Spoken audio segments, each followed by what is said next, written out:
They told us the Veth Ascendancy filed their border clearance requests 3 weeks in advance. They were punctual. They were orderly. They were, according to every diplomatic brief I had read in the 6 months since my posting to ISV Carrow's Gate, precisely the kind of alien power that made a sensor operator's life easy. I had believed that, up until 0447 on the morning of the Ardennes crossing. My name is Warrant Officer Dessa Vane. I was 26 years old, 18 months out of signals school, and assigned to the comms and sensor suite of the diplomatic frigate ISV Carrow's Gate, a lean, hulled ship built for conversation rather than combat. We carried 2 junior attachés, 1 senior diplomat named Counselor Brain, and a communications array that could reach across 4-star systems without relay. We did not carry guns worth mentioning. That was the point. You sent the Carrow's Gate when you wanted the other party to feel safe. The Veth delegation was 3 vessels. A caste-lord ceremonial barge, flanked by 2 escort cruisers, with their weapons permits filed and acknowledged. They had crossed into the buffer corridor at exactly the scheduled moment. Everything was nominal. I had logged the handshake, confirmed the transponder signatures, and was 2 sips into a cup of coffee that had gone cold when the secondary sensor return appeared. I set the cup down. The return was at the system's far edge, 2.4 astronomical units out, sitting in the gravitational shadow of an unnamed brown dwarf that nobody had ever needed to map. The return was large. I queried it. The system took 11 seconds to resolve the signature, which told me the object was either very well shielded or very far away or both. Then, the second return appeared. Then the third. I keyed the internal line to the watch officer without lifting my eyes from the board. "Tenant Howe, you need to come to my station." He arrived in 40 seconds. By then, there were 6 returns. They were arranged in the staggered depth pattern the Terran Navy called an Ardennes line. 3 ships forward, offset by half a kilometer each. 3 ships back, covering the gaps.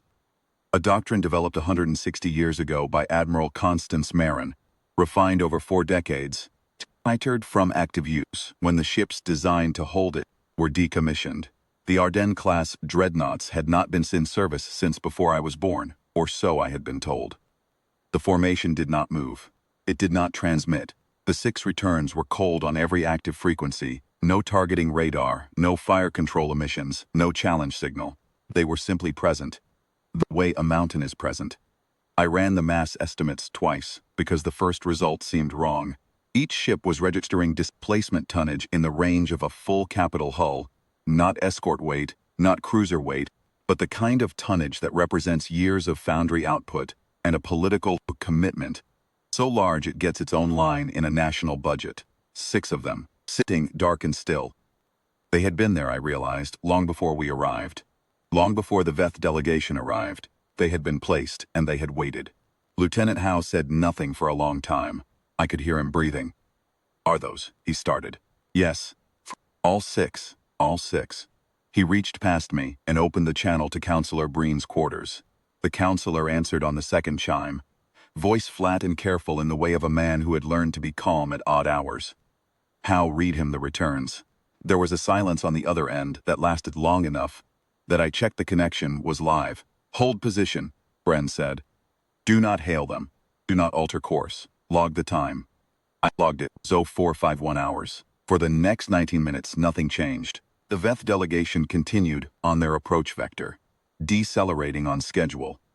I watched their sensor sweeps, and I watched the exact moment their array resolved the Ardennes line. The deceleration rate changed. Not a course correction, not a turn, just a fractional lengthening of the burn. The kind of adjustment a pilot makes when the body understands something before the mind has finished processing it. Then the Veth caste-lord's barge went to active sensors. In diplomatic protocol, that is not a hostile act. It is, however, a statement. You use passive sensors on a ship you are not concerned about. You use active sensors on a ship you want to measure. The 6 dreadnoughts did not respond. They absorbed the scan. They held their formations and said nothing and did not move. And the readings that came back to the Veth array must have been extraordinary, because 17 seconds after the sweep completed, the barge began transmitting on every open frequency simultaneously. Not a structured hail. Something more like a shout. All channels at once. The way a person calls out in a dark room when they are not certain what is in it with them. I put on my headset and listened. The transmissions cycled through 3 Veth dialects and 2 trade pigeon variants. The translation protocols rendered it simply: "We did not know this was here. We were not told. We request clarification." Repeated with variation on every channel. Counselor Brain appeared at the entrance to the sensor suite in his dress jacket, which he had taken the time to button correctly. Despite being roused before 5 in the morning, he read the translation scroll over my shoulder without touching anything. Then, respond to the barge. Standard diplomatic greeting. My name. My title, the Carrow's Gate Registry. Nothing else. I sent it. The response came back in under a minute. The caste-lord's voice through the translator was controlled, but only just. The clipped overtones of Veth High Register, form of address their interpreters had told us, was reserved for things of significant rank. They had never, to my knowledge, used it for a human before. The caste-lord wished to know the nature of the vessels at the system's edge, whether they were armed, whether they were part of the scheduled meeting. Counselor Bren took the handset from me. He answered each question in sequence, in the same measured tone he might have used to describe the weather. The vessels were Terran naval assets. Yes, they were armed. Yes, they were part of the meeting. They were the part, Bren said, that did not need to speak. The channel went quiet. I kept my eyes on the formation. It had not moved. It had not powered weapons. It had not changed the angle of a single thruster nozzle. 6 ships, each the better part of 2 kilometers from bow to stern, sitting in the dark with the patience of something very old, built by people who had understood that the most convincing argument is the one that does not have to be made. I had read about the Ardennes class in school, the archive photographs, the decommissioning notices, the museum transfers. I had believed what I read. Counselor Bren had apparently believed something different. Or perhaps he understood what I was only now beginning to grasp, that what a government chooses to retire publicly and what it chooses to keep are not always the same list, that the generation who had built those hulls had left something behind, not in the history files, but in actual service, powered down, and waiting in the dark for the day when the argument had to be made without words. 19 minutes after the barge went to active sensors, the caste-lord transmitted again.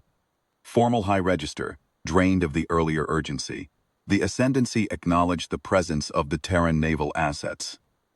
The Ascendancy acknowledged the scope of the Terran commitment to this corridor. The Ascendancy proposed that the scheduled discussions proceed and expressed its desire that they conclude satisfactorily for both parties.